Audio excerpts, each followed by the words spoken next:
which is a local bookstore in Beaufort, and you can find signed copies of Rising Fawn there. Also tonight, we will be joined by a special appearance by Jennifer Daniels, a Lookout Mountain-based folk rock band that inspired several scenes in the novel. Claire, in the novel, encounters a group like the real band as she begins life on a remote cliff while struggling with the possible end of her marriage. Thank you, Jennifer, for being here. Estelle Ford-Williamson is a novelist and memoirist whose most recent book, set in Rising Fawn, Georgia, has won awards from the Sand Hills Writers Conference and the Atlanta Writers Conference. She has received Poets and Writers grants for readings and workshops in Atlanta and New York, and has presented memoir workshops through the Pat Conroy Literary Center in Beaufort, South Carolina, as well as for the Lew Walker Senior Center in DeKalb County, Georgia. A short story drawn from Rising Fawn was a finalist for the Short Story America Festival in 2017. Born in Chattanooga, Tennessee, Ford-Williamson graduated from St. Mary's College and worked as a reporter for UPI in Atlanta, where she later worked as a management trainer and career specialist before writing her first novel. She moved to Beaufort, South Carolina area in 2016. Thank you, Estelle. Thank you. I'm so honored that the Pat Conroy Literary Center wants to do this interview, because I'm just honored. I moved to South Carolina and about the same time the center started, and we've been growing up together. It's been wonderful. I'm glad you're here. And did you, before I start asking you all kinds of questions, did you want to read a small little excerpt from the book? Let me find a book. I've been all over. I could read just a short piece that's about my main character, Claire, who is going to be going through all these kinds of things. And she's just found out that she's not who she's supposed to be, that she is actually somebody in California, that she lives in California. She is who she is, but she lives in California. And that's not right, because she's in Atlanta, not in Southern California. And she has also found out that she and her husband have had a home equity line of credit taken out in their name on their house for $200,000. And her husband is named Willie, Willie Clem is his name, and he's already been acting a little suspicious. She thinks he might have somebody on the side. And then he tells her to leave home. He tells her to leave the house. He'll give her a little bit of time, but she needs to leave. And it has to do with, he's scared about his family. He's in business with his family. Anyway, so what does Claire do? She's a life coach. She knows what to do, or at least somebody told her. She needs to get a good lawyer. She's a life coach telling people how to run their lives. And now here she is in a fix. Upstairs in her office at home, in a house that was stripped of any sound, Claire took a breath and punched the law firm's number. I was recommended by Kitty Kramer, she told the assistant on the line. It's about a separation. Separation or divorce, the woman inquired. I don't know. A moment later, Sherry Goldstein was on the line. I'll be glad to meet with you, she said quickly. Her voice was surprisingly husky, like that of an older woman. Bring financial statements. I don't know if I have anything like that. Get them. I'm guessing if Kitty Kramer sent you, you're in deep trouble. You don't have a moment to lose with this. I don't know if I want to go for the jugular. That's all I know how to go for. I'm for you, kiddo. And if you don't want a fair settlement, you need to find another attorney. Claire felt pressure oozing from the woman's voice. Her words were sharp, seeming to give off sparks, like knives hitting a rolling tire rim. Maybe I'll do that. Look, honey, Sherry's voice softened as she slowed down. The knife was off the tire rim. I get calls all the time from women who want to divorce their husbands. There is a pause, an intake of breath. I'm a breadwinner myself. I can't make a living with you ambivalent about what you want to do with your life. I guess it's hitting me hard about what I need to do. You have a lot to think about. There was a hint of sympathy in Sherry's voice, a deep exhale. I'm in business to help people. The way I help people is by going into a courtroom. It's nothing personal, but you need to think some more about what you really want to do here. Another exhale. If you want me to represent you, make an appointment. Wait, I see, I have an opening at 12:30 today. If you want that, let my office know right away. Sherry Goldstein hung up, and Claire sat feeling warm all over, looking at the phone. She was floored by the prickly, jabbing voice, the combativeness of the woman. When she remembered Kitty Kramer's statement about getting a good, strong lawyer, then she remembered about the good, strong lawyer. Claire tried to picture who Willie would get. It would be someone who'd go for the jugular. So that's some of the opening chapters, her attempt to find out what she's going to do next. And she's got a very expensive lawyer. By the time she ends up, the woman's told it's going to be $4,000 deposit and then $400 an hour. So she's up a creek.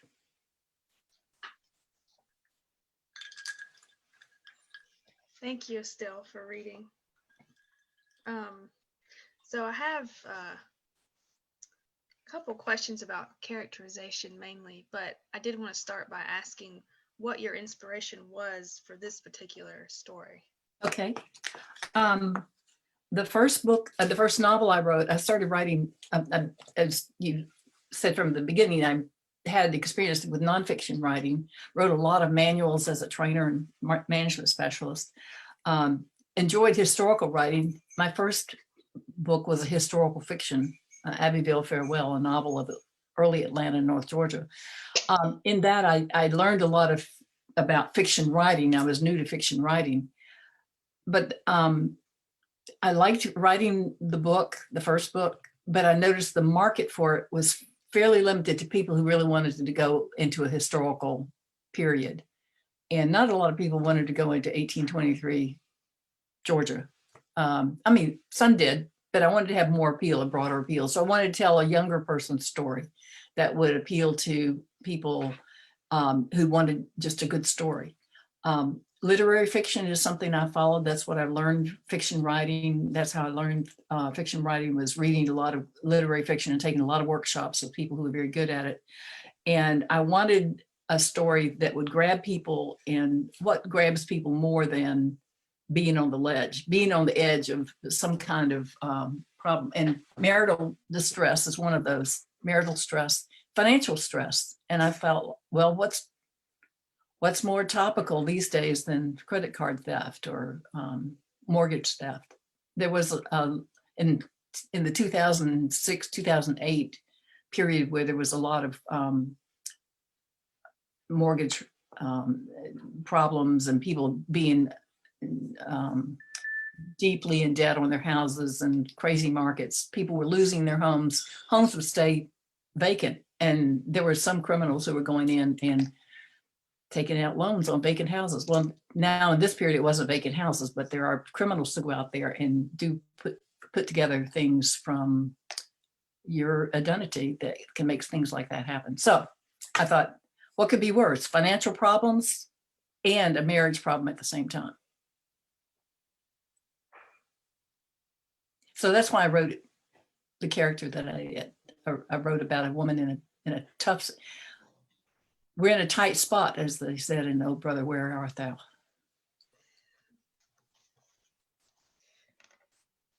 Well, so my next question is about character Claire, and can you hear me okay?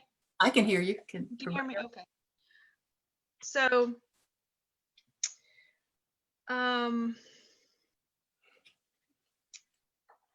okay, so this is pretty early on in the book where Claire is described in one sentence. She was a contrast. On the one hand, Miss Can Do with her clients, and on the other, more like a young animal struggling to its feet after birth, unsure, testing the ground underneath for firmness and support. Right now, she felt like that fawn. So, can you talk a little bit about both of those sides that Claire struggles with throughout the book?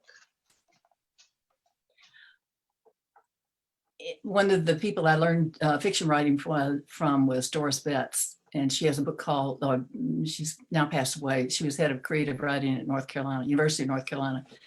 And one of her characters in Sharp Teeth of Love, she's got some psychological problems, and that really interested me.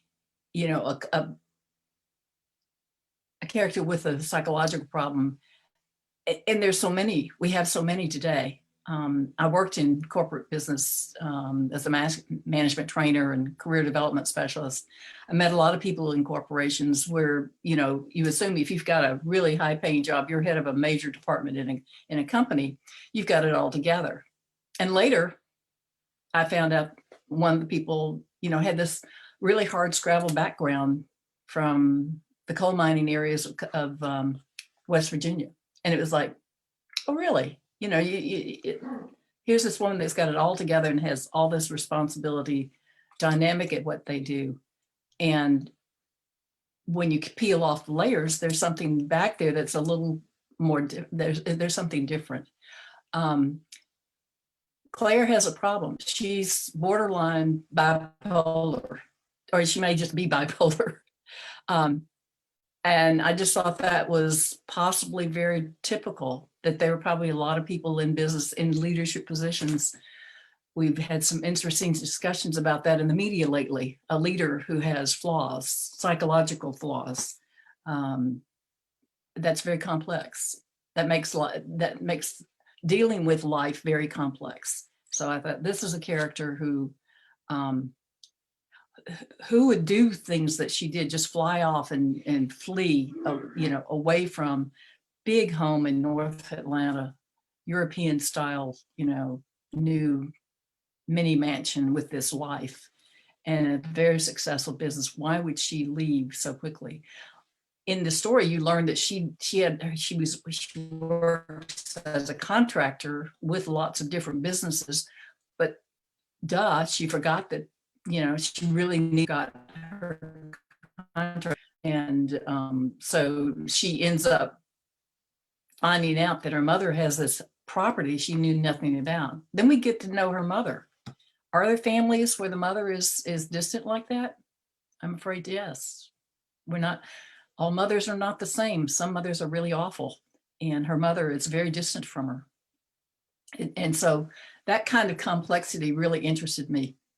Why these particular people, you know, we get back into, as part of this journey, she gets in touch with ancestors who were Italian Catholic and Irish Catholic, many generations back, or 2 or 3 generations back, but still the effects are being felt. The discrimination, the secret that the family has about who was married to who and who was whose child and things like that, all that comes out. Is that typical of people? I kind of think it is, but I did want to get into that particular history as is part of my family history in terms of the Irish part, the Irish. No Italians that I know of, though I love Italian culture. But one of my ancestors on my father's side was a stonemason who helped build railroad bridges in the Tennessee Valley. And how Catholics came to be in that area, I kind of knew some of that family, some of that story.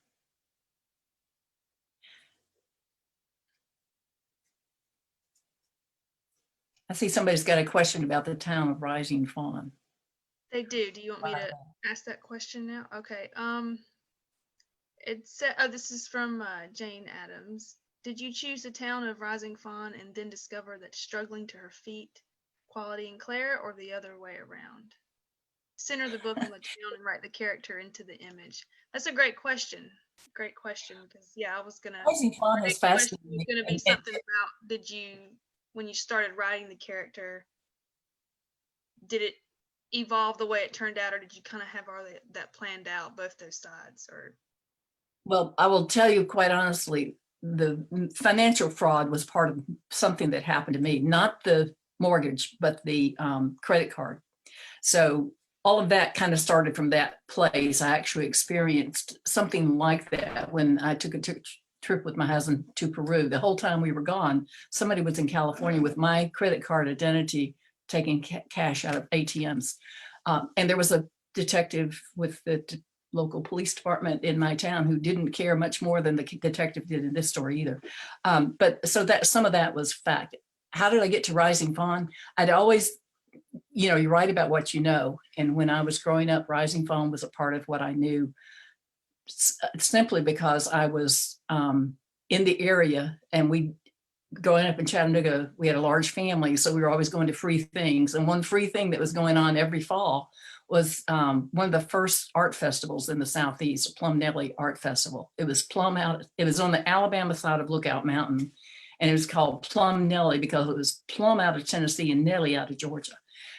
So as it happens, Jennifer Daniels, who's here, she lives there, so she can talk about it when we have her singing a little bit. She can talk something about that. But it's a location where there is a town that was a coke, an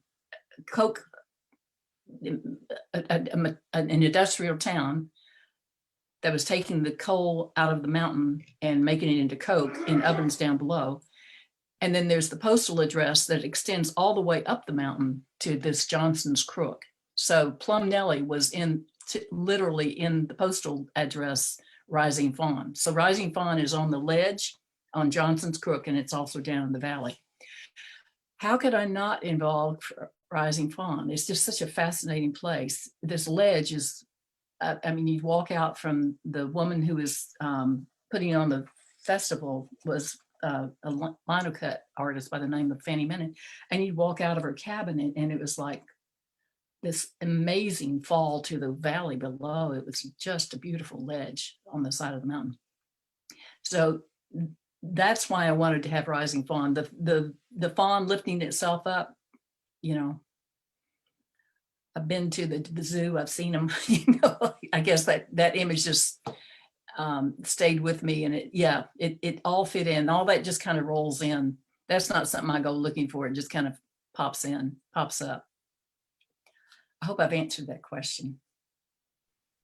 But Rising Fawn is a beautiful place. I've now got a website called EstelleFord-Williamson.com. And if you go there, you'll see lots of views of that particular section of Georgia. It's the, you'll see a view from afar of what the ledge would look like.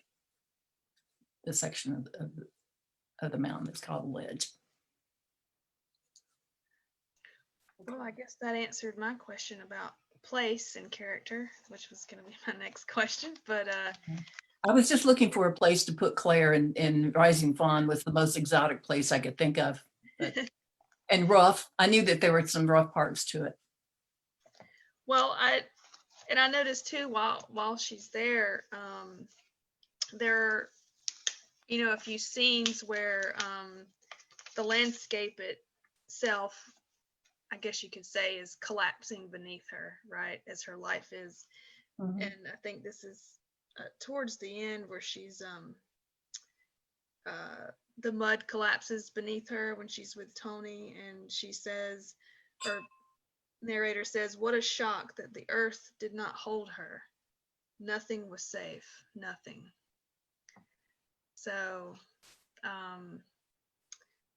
you did a really good job at the landscape and her environment, how it reflected sort of her struggles.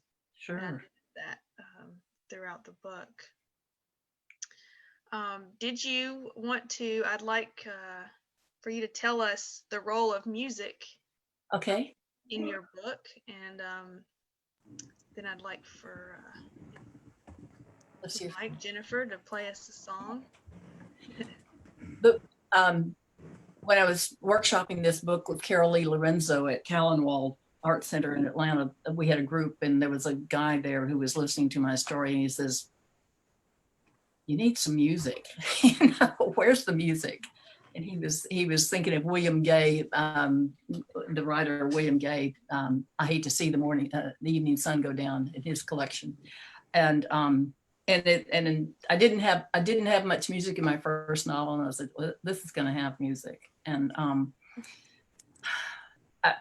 my sister Katie Ford Sprouse, along with Maggie Hunter, had a group called the Warblers, and they were big in the Athens area, and their career went on for about 16 years. They did a lot of music all over the Southeast, and produced some excellent CDs, and it seems like Katie was always doing jam sessions somewhere, on the Chattahoochee River, in the park, in the national park there. Somebody would be renting a house, and she'd be there renting a house, and all their friends would gather from all over, or on top of Missionary Ridge, big old house. So this kind of jamming was going on a lot of the time that Katie was very active in that.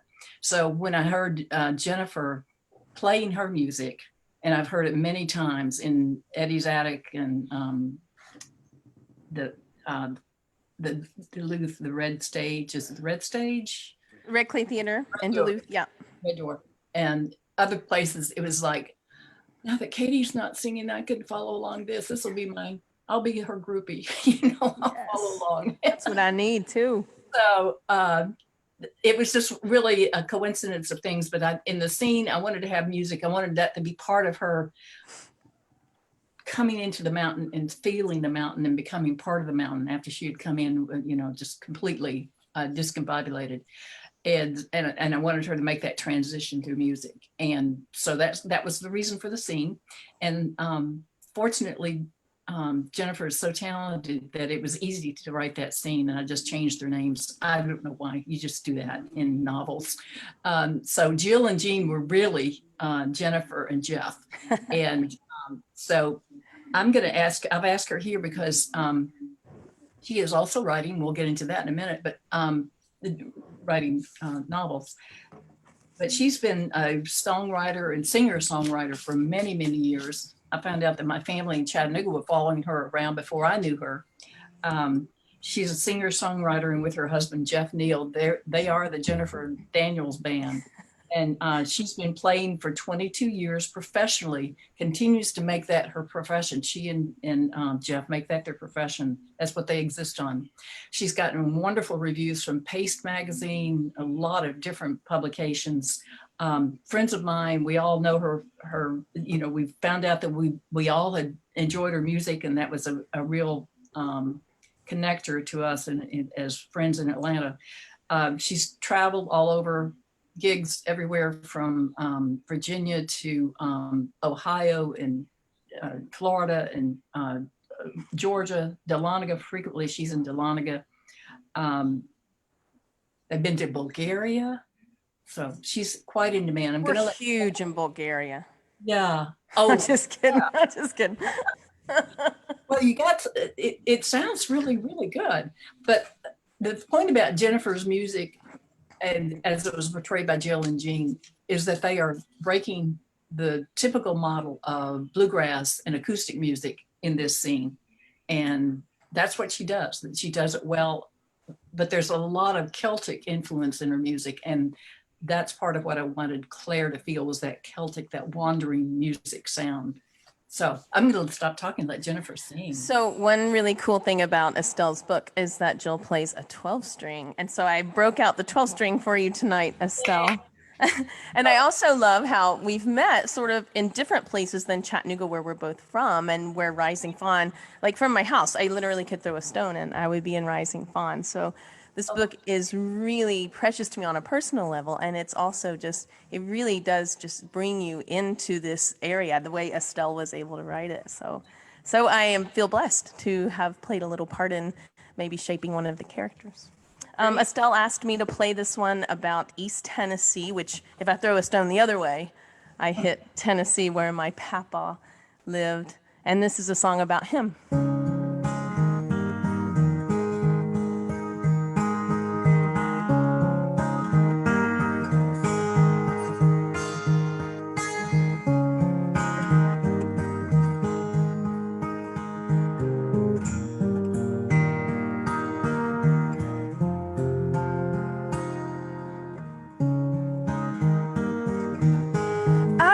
Remember, long after summer, locks of lightning fell, and it was just as well.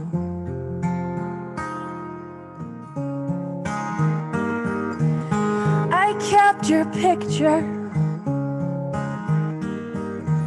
so I could carry smells of your garden fare, with my little brother holding fists of turnips there. And I wore your planting shoes, they started telling about you. Too big to fit my feet, they started singing of Dust Bowl days.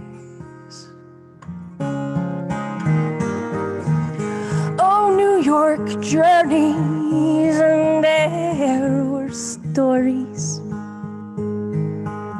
about a brown-eyed, curly-headed girl with mischief in her mouth, and it was my mom.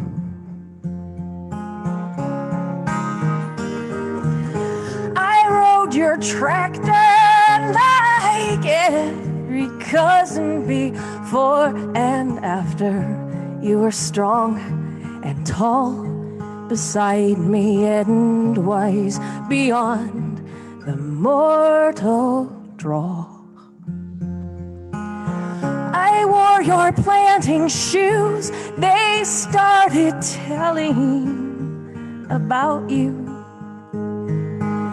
Too big to fit my feet, they started singing of Dust Bowl days. When the leaves turn upside down, there's sure to come a storm around. I ain't seen that for days. What do we do with all that rain? Keep your head to the ground and your hand to the weed and your heart full of need. Oh, don't forget, you have mouths to feed. You have mouths to feed. So you go. Do you dream of England, where your fathers met and married? But you were a boy in Union County. The voice through the river reads, older than the old oak tree. That's what you've come to mean to me. The heritage of East Tennessee.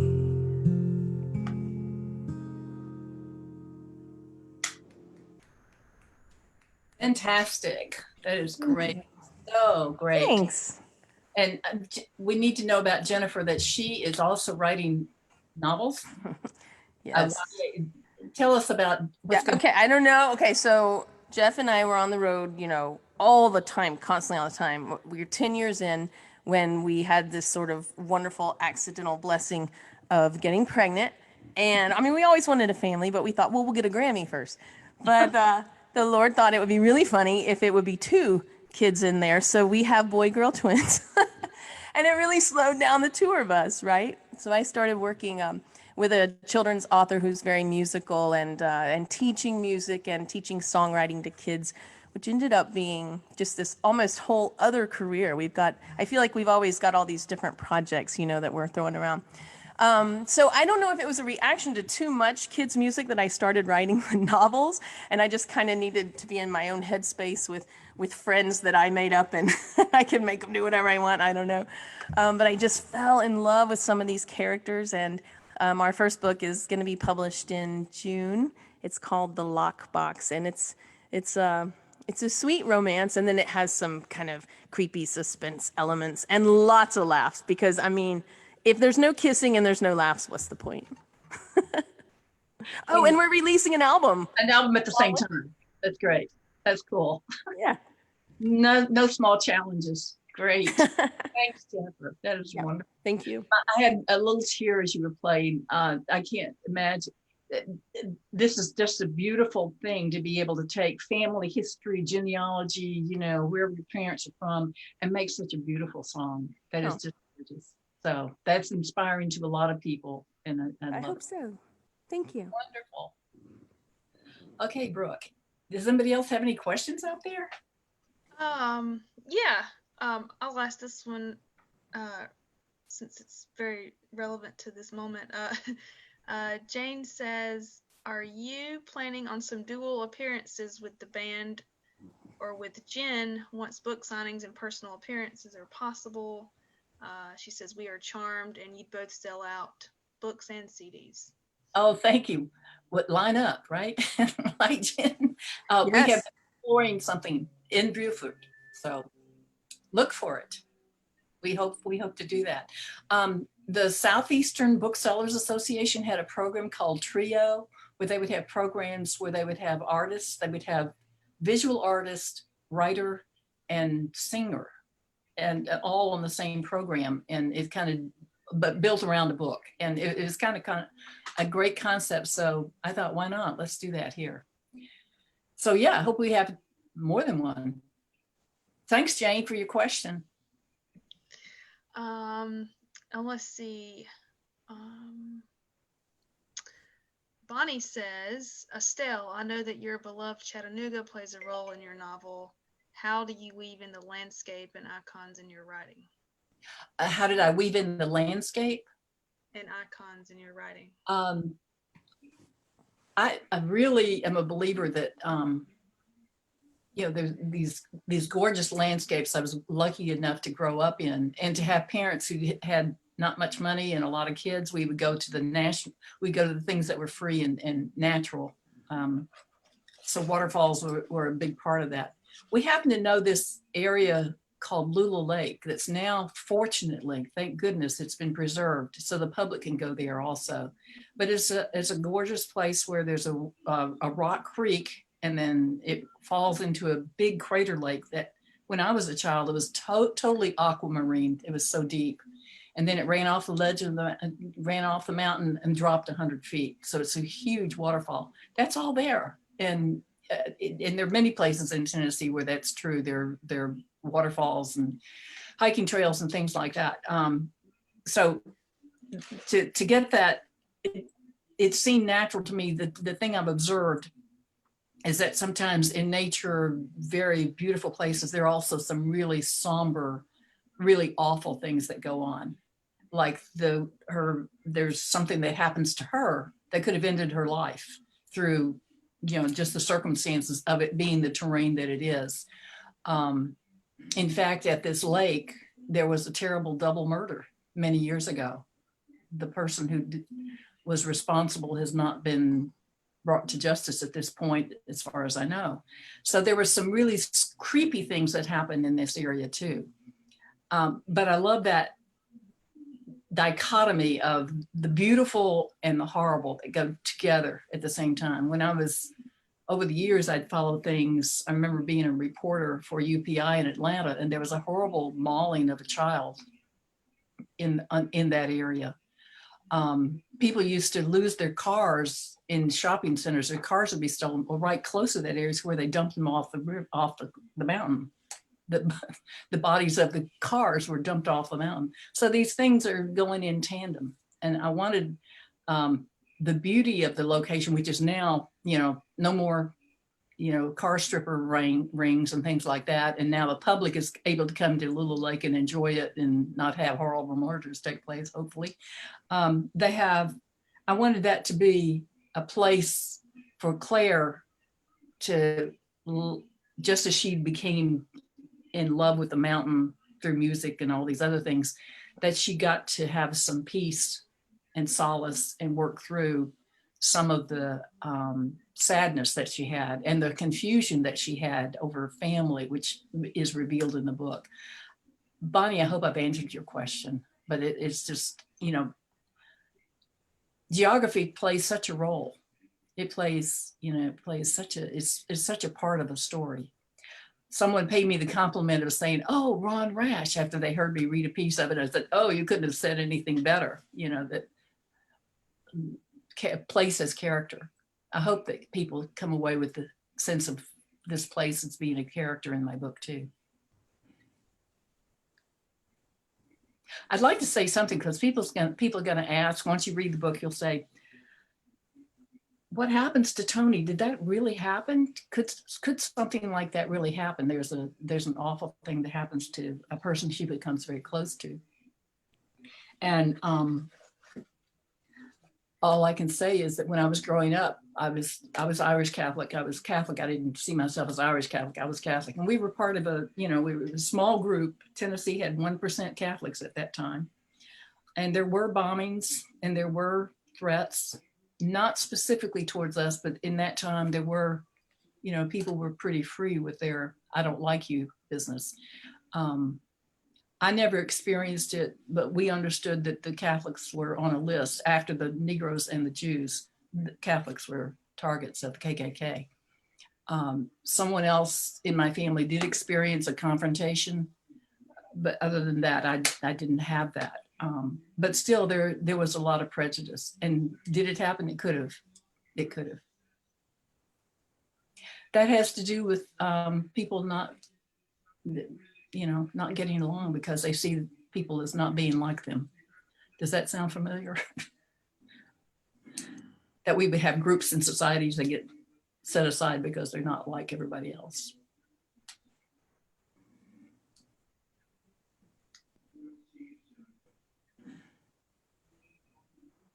So, I got a couple more questions that just popped up here. okay. Sorry, that's what I was doing when I was leaning in, looking at something. I can't see the names. It has like someone has asked, what did you edit out of your book? Ooh. Good one. Good question. Oh God, I wish my copy editor was online. She'd be laughing her head off. And I don't know if Martha Weeks is online with us, but I was in a group, the Low Country Writers group that meets at the Conroy Center through the South Carolina Writers Association. And she'd say, you don't need all that stomach stuff, how her stomach is doing. So I edited a whole lot of those out. And believe, if you see a good deal of body reactions that Claire is going through, I'm really attempting to be close to my character, which is what Carol E. Lorenzo really stressed in our classes at Calamwall. But I didn't need to go that far, apparently. So I had a really good copy editor who was also a lawyer who just went through and said, no, there's just too much stomach stuff here. So that's what I edited out. That's most of what I edited out. All right, and another question we have is, did you have an ending to the story in your head before you started writing? And if so, did it remain true to your vision as you were getting closer to the end of the book? I don't know how other people write. I've understood that some people write the ending before they write the story. I did not do that. I experienced the character and what they're going through.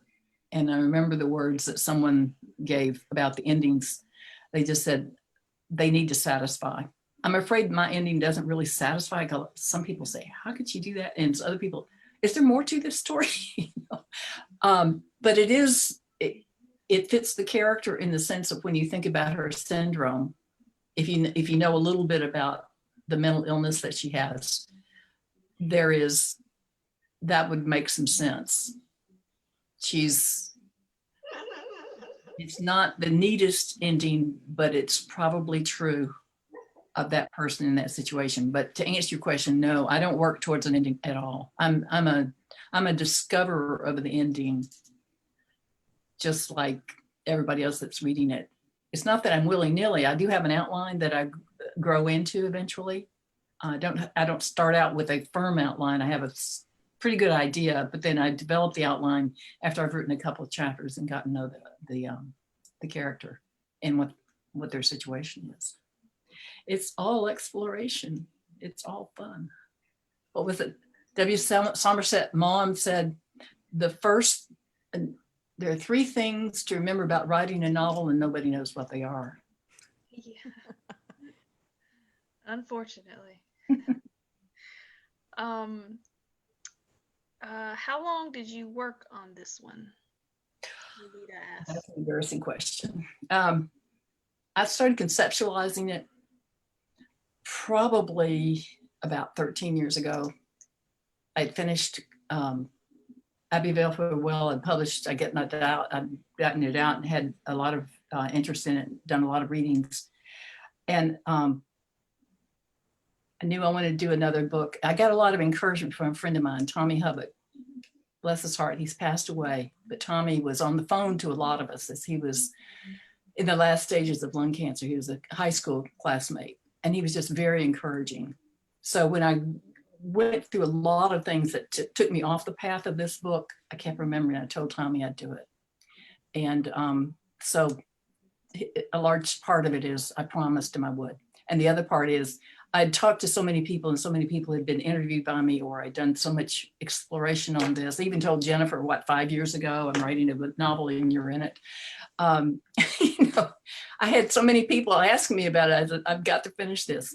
I will say that it was in the middle, as I was halfway to it, I met Majok Marrier through our church pastoral associate, and I was convinced to stop writing Rising Fawn and help him write his story. He was one of the lost boys of Sudan. So we wrote Seed of South Sudan, Memoir of a Lost Boy Refugee together.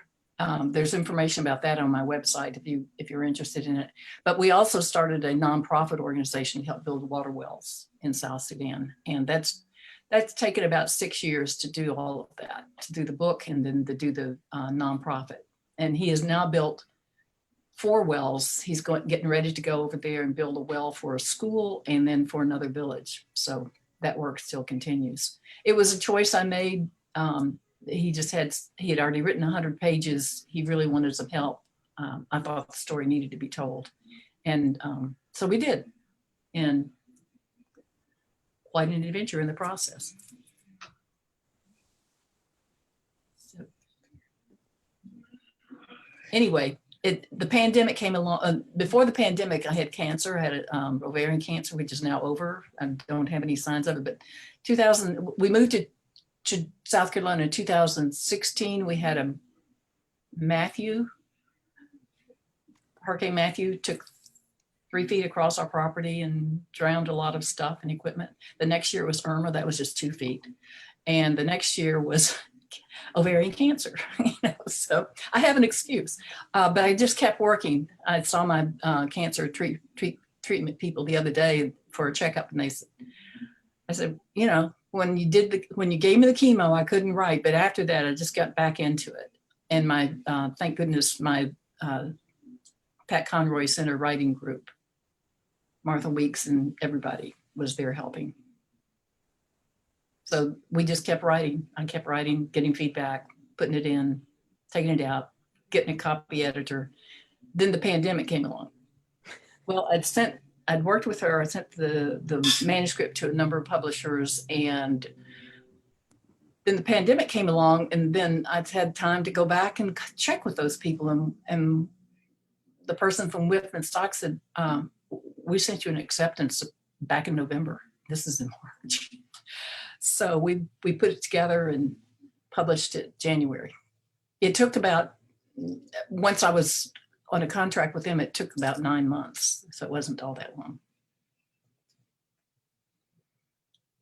That's my story. I'm sticking to it. But yeah, it started with Tommy Hubbard challenging me and me wanting to write another story, kept writing it. So many people were invested in it. And I went to a lot of critique groups. I was in a lot of workshops with it. Took it to Appalachian Writers Workshop and a number of other places. Had professional writers that I admired look at it. Fortunately, I was very fortunate to have people I admire greatly, Cassandra King, George Singleton, William Walsh. All of them have written blurbs on the back of the book that just make me feel very honored that number one, they read it and that they had such good things to say. Valerie Sayers, who's a creative writing professor at Notre Dame, I met her because she's a Beaufort native, and she put me in touch with the people that I eventually published with. Rosemary Danielle, I can't say enough about Rosemary Danielle because she heard this story in the beginning She was in the beginning parts of my writing Rising Fawn, and she's a writing coach that everybody needs to have. She won't let up until you do what you say you're going to do, or what you think you want to do. Any other questions? Somebody else? I have, well, Probably not enough time for maybe one or two at most. I had some more, but we also have a couple others here. Well, someone wanted to know, why did you choose to publish your book in such a tiny font? It was like a baby coming out. It was just going to get done. After everything else I'd gone through, Hurricane Matthew, Hurricane Irma, ovarian cancer, the pandemic, there's no way to stop this. It just was meant to be. I mean, after a while, a baby's going to come out. You can't stop it. There's nothing, you just do it. It had to be written. And honestly, I'd talked to so many people about it. I wanted people to hear about the mountain areas particularly. And I wanted people to hear about credit card theft and people who seem like they're really on top of things and they're really got feet of clay. Those things interest me. I wanted people to know, somebody says they're a life coach, that's great, but that doesn't mean they have all the answers. Somebody says they're president, that's great, but they don't have all the answers either. So let's give each other a break. Let's be looking at, ourselves as human beings. Has Jennifer left the room? No, she's still there. Okay. Okay, so we have another comment and question here. I know you'd like to enjoy this success, but what can we look forward to in the future from you? You have an idea for your next one? I think it will probably involve some of more of the Irish story in the mountains. This one is more of the Italian. It's got much more maybe about the Italian side, but there'll probably be more about the Irish stonemason who came to the River Valley in the 1840s and, what happened with his family. There may be some more from Helene. Y'all remember Helene? She's Claire's friend. I have some things I want to write about in terms of racial reconciliation. I'm thinking about the museum in Montgomery that has those large oblong things representing the lynchings that took place. I think there's some reconciliation I'd like to get into. So that will be part of the story. And it's all true. I mean, it's all part of what has gone on in our area. No wonder people love Southern writers. Like, we have so much to write about. We've experienced the worst ever in some ways.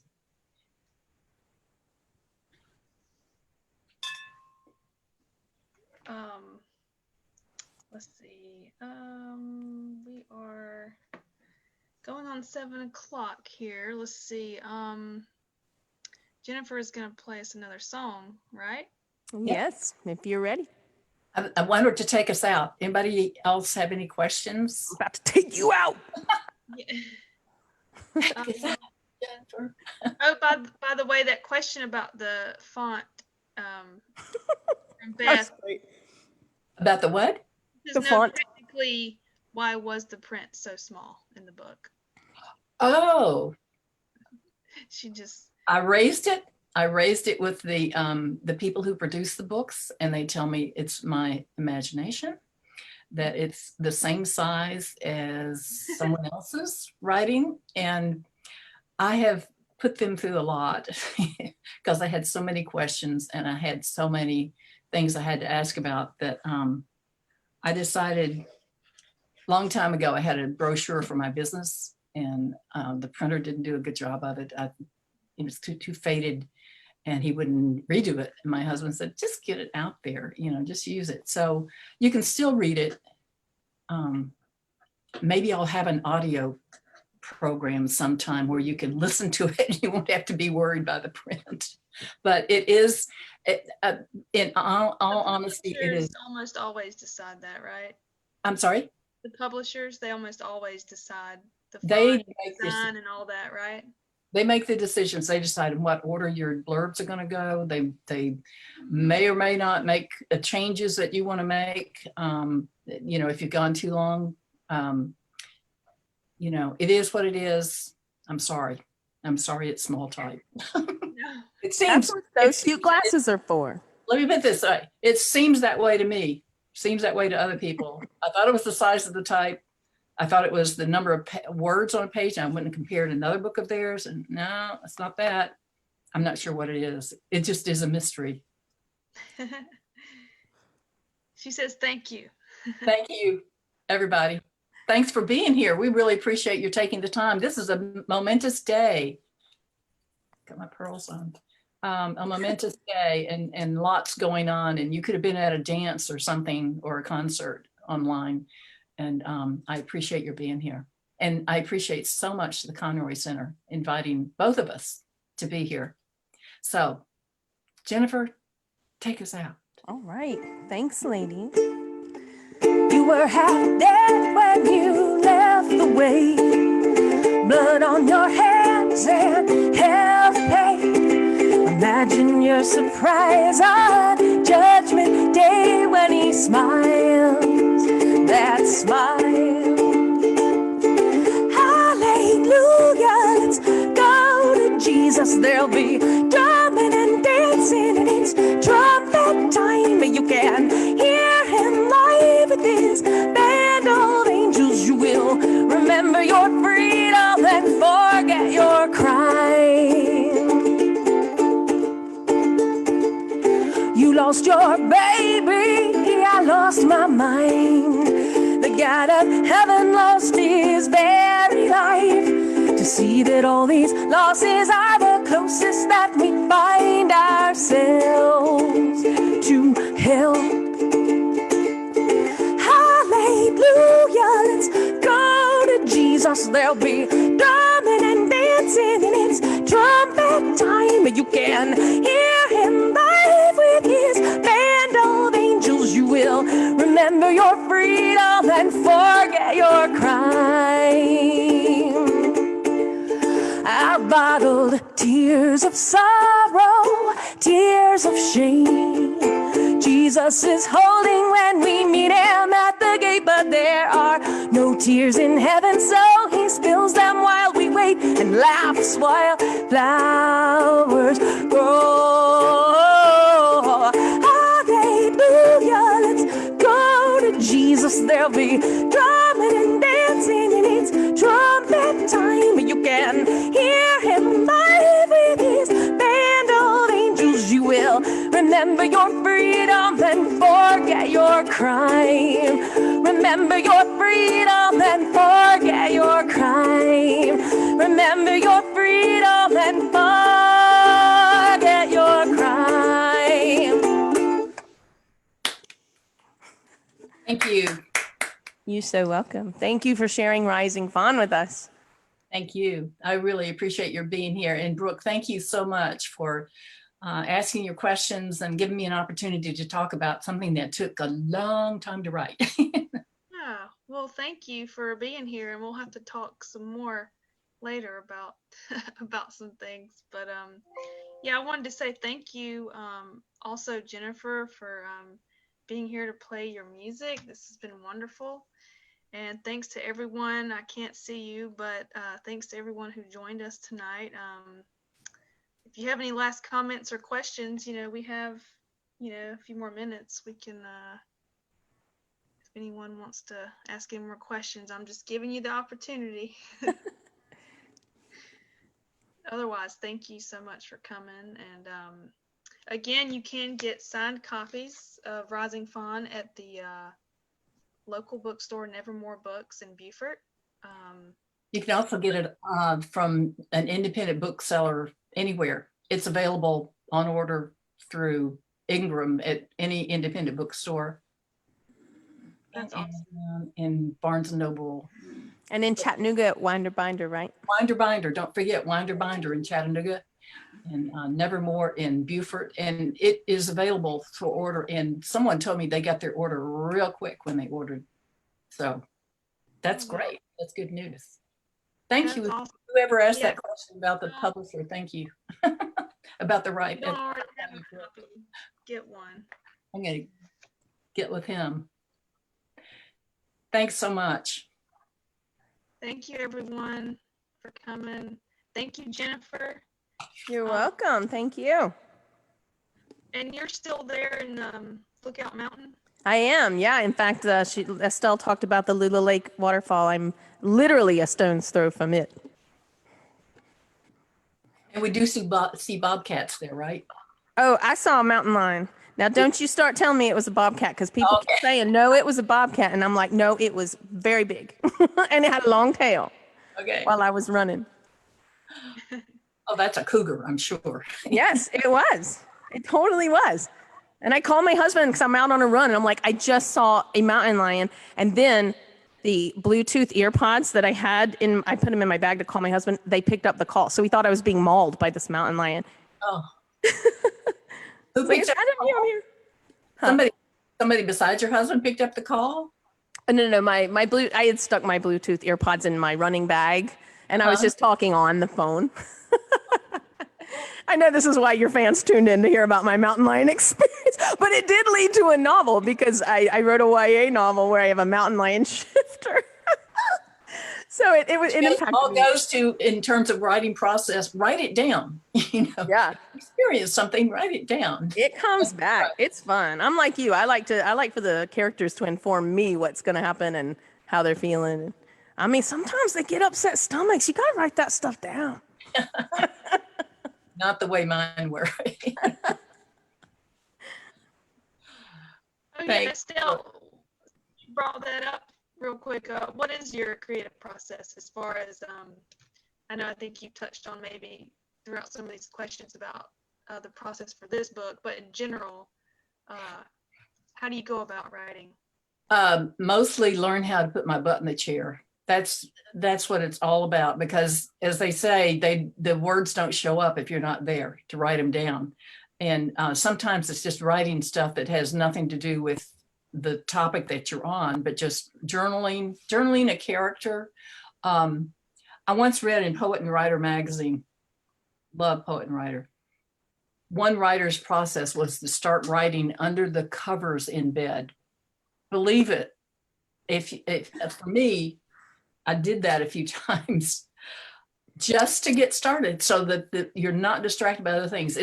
For me, it's got to be the first thing in the morning. And it might be that it's not at 5 in the morning, as some people are very good at, but at least by 7, just get the process going. My husband, I wear pajamas a lot. I don't get out of the pajamas to do it. I just write. And, later I get into regular clothes, but I don't let other small things get in my way.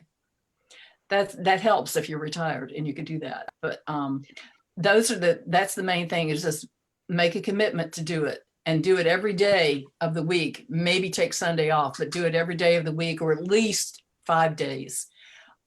Because the gift leaves you, the muse leaves you if you're not there, if you're not doing it regularly. I've been kind of off of it as I've been doing marketing, and I've been having all these fears, blah, blah, blah, and I have to go back and read Bird by Bird or something to just get me juiced up and going, and, find a contest to submit to, or a writing group to show up for, and put myself out there. It's like every jump is a new jump. Every writing experience is like a new writing.